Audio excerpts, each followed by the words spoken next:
Kia ora, ko dia ho, haramai, welcome to Cambridge Library and our Staff Antiques Roadshow, where our staff have brought in vintage items that are around 50 or more years old, just for a bit of fun. Let's take a closer look. Christine's printer's block. Christine recently acquired this vintage hand-carved printer's block. The wooden handle is crudely nailed on. Research suggests it was made in India. It has been well used and has the remnants of ink on it. Jane's autograph book. This autograph book has Jane's great-grandfather's writing in it, Alfred Thompson, and also original paintings by various people. Jane's mum's vest. Jane's mum saved this Fair Isle vest knitted by her mother and as seen in the photo in 1944. Jane's grandmother's tea set jug. This jug was the final piece saved from Jane's grandmother's doll tea set. Estimated 1896. Jane's grandmother's plates. Jane's grandmother Edna Mary Johnston nee Thompson, who had a farm with Jane's grandfather Jack Johnston in Te Aotearoa Road, Cambridge, hand-painted these plates, estimated to be painted in 1928. Her grandmother was a milliner for Smith & Coffee in Auckland. Jane's Cindy doll.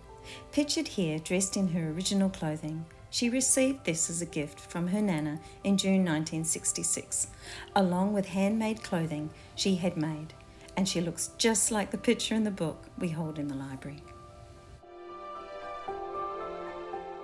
Claire's family's trophy collection.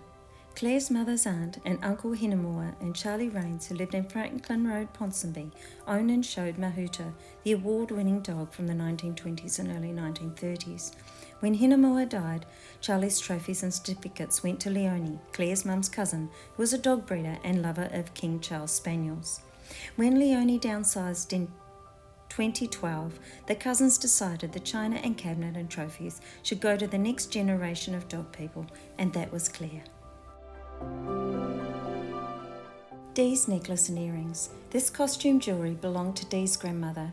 Dee wore it to her sister's wedding, while her sister wore another piece, also of their grandmother's, approximately 1960s vintage. Christine's sewing patterns.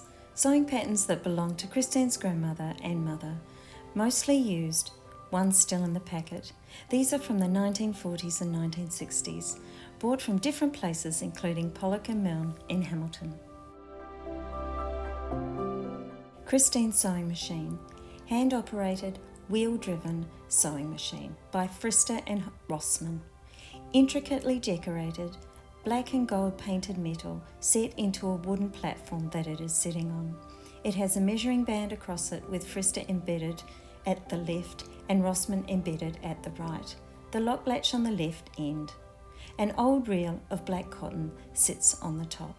Unscrewing a knob at the front allows the machine to be pushed back on its hinges and reveals an empty space. Manufactured in Berlin, Germany in the early 1900s. Christine's apron. Apron worn by Christine's mother-in-law when baking in Tamahiri family tea rooms from the mid-1960s to 70s. Christine remembers her wearing it at home while cooking. Christine now wears it while cooking today. The sewing book on successful dressmaking was produced in 1956 by Ellen and Marietta Resick.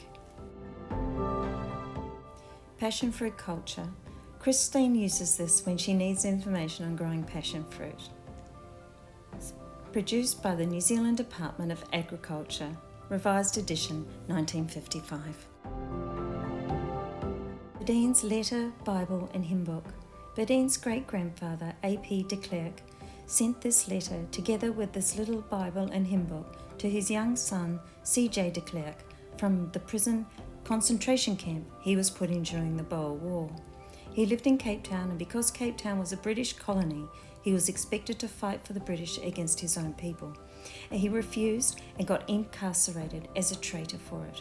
The letter translates to my son in remembrance of my incarceration, Turkai Jail, 1915. Annika's book cover. This was given to Annika when she started school to protect her library books. Look at the handy bookmark. The lining is leftover fabric from a dress her mum had made for her. Annika's petroleum stell. Annika's grandmother cooked on this kerosene set. She put all the ingredients in one pot and simmered it for hours. Cooking on a stove didn't make life easier. More pots, more dishes, different cooking times. Nell's mum's patchwork coat. As a young teacher in the 1960s, Nell's mother Susan decided to give volunteer service abroad a go. Just because she could, she was accepted and was sent to Borneo for 2 years. There was English Hour on the radio, but that was only an hour, and there was no TV, so there was really very little to do, she recalls. So what else would you do but sew a beautiful patchwork coat? All the fabrics are scraps. She didn't buy anything, and the only fabric you could get was cotton, except for the lining. Christine's sea chest. This sea chest has been in Christine's mother's family for generations. It's called the Remy, after the initials on the side. It belonged to Robert Morton Nude, who they believe emigrated to New Zealand from Cheshire between 1878 and 1883. His teddy bear. Dee has had Big Ted since she was a baby, which makes him in his 50s. He's from London, he has bells in his ears and has movable arms and legs.